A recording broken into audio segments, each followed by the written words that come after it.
আন্তর্জাতিক জলপথ হরমুজ প্রণালীতে জাহাজ চলাচল স্বাভাবিক করতে ইরানের প্রতি আহ্বান জানিয়েছে দেশটির তেলের সবচেয়ে বড় ক্রেতা চীন। বৃহস্পতিবার ইরানের পররাষ্ট্রমন্ত্রী আব্বাস আরাকচির সঙ্গে টেলিফোনে আলাপকালে বেইজিংয়ের পররাষ্ট্রমন্ত্রী ওয়াং আরাকচির কাছে এই আহ্বান জানান।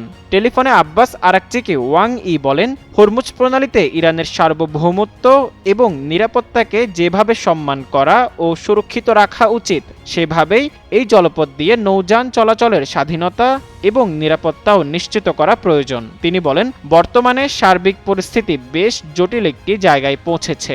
আমরা এখন সংঘাত এবং শান্তির মধ্যবর্তী একটি স্থানে আছি। এই স্থান থেকে শান্তিতে উত্তরণের পথ হতে পারে হরমুজ প্রণালীকে মুক্ত করে দেওয়া। ওয়াং আরও বলেন, যুক্তরাষ্ট্র ইরানের যুদ্ধবিরতি বজায় রাখা এবং উভয় পক্ষকে দ্বিতীয় দফার আলোচনায় ফিরে আসাকে চীন পূর্ণ সমর্থন দিচ্ছে। চীনের পররাষ্ট্র মন্ত্রণালয়ের এক বিবৃতিতে এই তথ্য জানানো হয়েছে। তবে ওয়াং এই আহ্বানের জবাবে আরাকচিকে কি বলেছেন সে বিষয়ে মন্ত্রণালয়ের বিবৃতিতে কোনো তথ্য উল্লেখ করা হয়নি। যুক্তরাষ্ট্রের নিষেধাজ্ঞার কারণে বিশ্বের অনেক দেশের কাছে তেল বিক্রি করতে পারছে না ইরান। এছাড়া ইরানি তেলের সবচেয়ে বড় ক্রেতা হলো চীন। ইরানের মোট তেলের ৮০% কেনে বেইজিং।